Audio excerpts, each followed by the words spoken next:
A pregnant woman was shot in front of her husband, and moments later, he was executed beside her. Their bodies were buried somewhere in Nebraska. For 13 days, no one knew. No one reported them missing. Instead, her phone kept moving from place to place, and the last people to see them alive were family. Even now, no one could say where the bodies were. This was not a disappearance. This was a double murder with no graves. This is the case of Hannah Neville and Roberto Tanner. Let's understand the case from the start. Let's go back to the last day anyone knew where they were. January 15.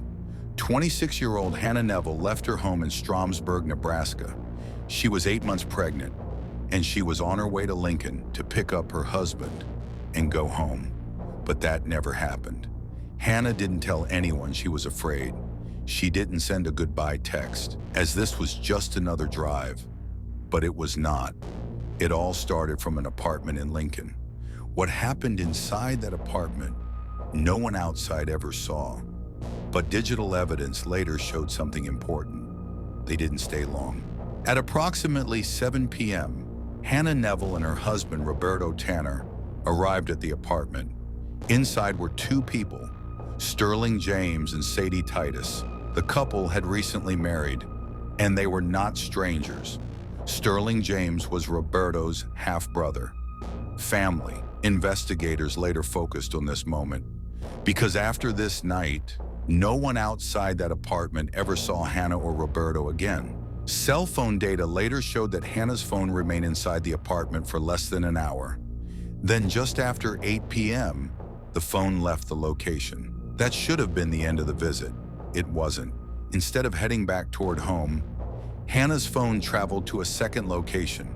It arrived shortly after 8:15 p.m., and once it arrived, it stopped moving. Investigators later believed this was the window where everything changed, the window where Hannah and Roberto were killed.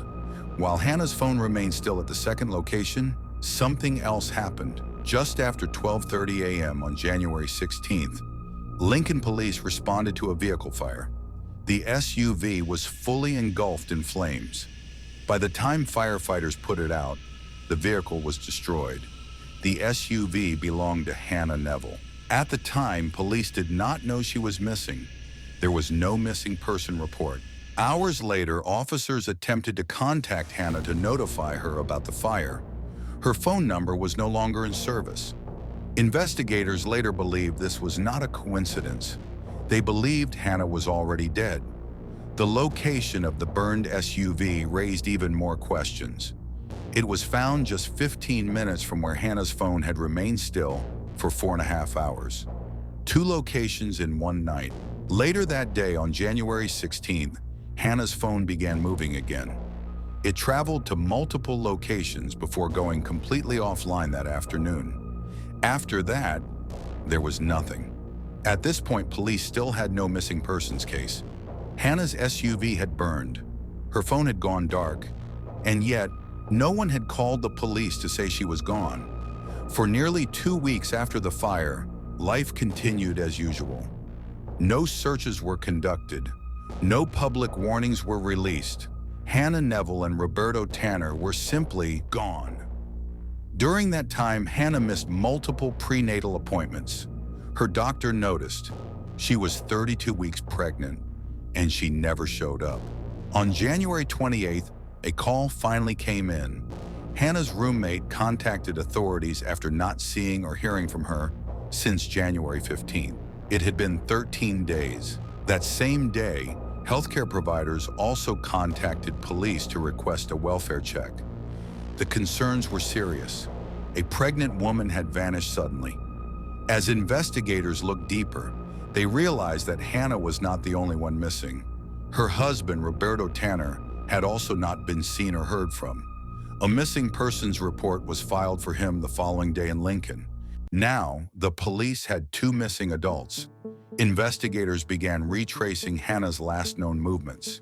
They followed her digital trail back to the apartment in Lincoln, and then beyond it. As investigators reconstructed the timeline, one location stood out, the second address, the place where Hannah's phone had remained still for 4.5 hours on the night she disappeared. Police believed this location mattered. In the final days of January, Lincoln police served a search warrant at that residence. Several people were inside. They were detained and questioned. What the detectives learned next changed the entire case.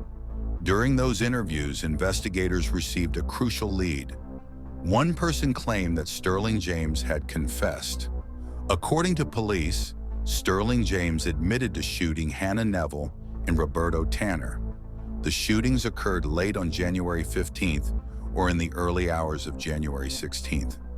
Investigators believe James then buried their bodies and set fire to Hannah's SUV to destroy evidence. They also believed his wife, Sadie Titus, helped him after the killings. This was no longer a missing persons investigation. Police now believed they were investigating a double homicide.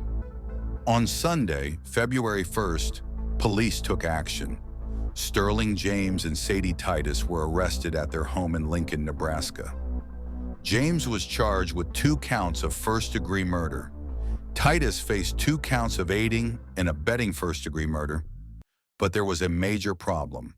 Police still had no bodies, no murder weapon, no clear motive. Even with a confession, the case remained incomplete. Investigators now faced one of the most difficult challenges in homicide work. Where were the bodies? Without them, many pieces of the story remained hidden, and even more questions emerged. Had investigators found the right locations? Had James and Titus fully revealed what happened that night? Despite these gaps, police had a strong lead. The confession and digital evidence provided a roadmap, but the truth remained partially buried, literally and figuratively. Thanks for watching. Share your thoughts in the comments.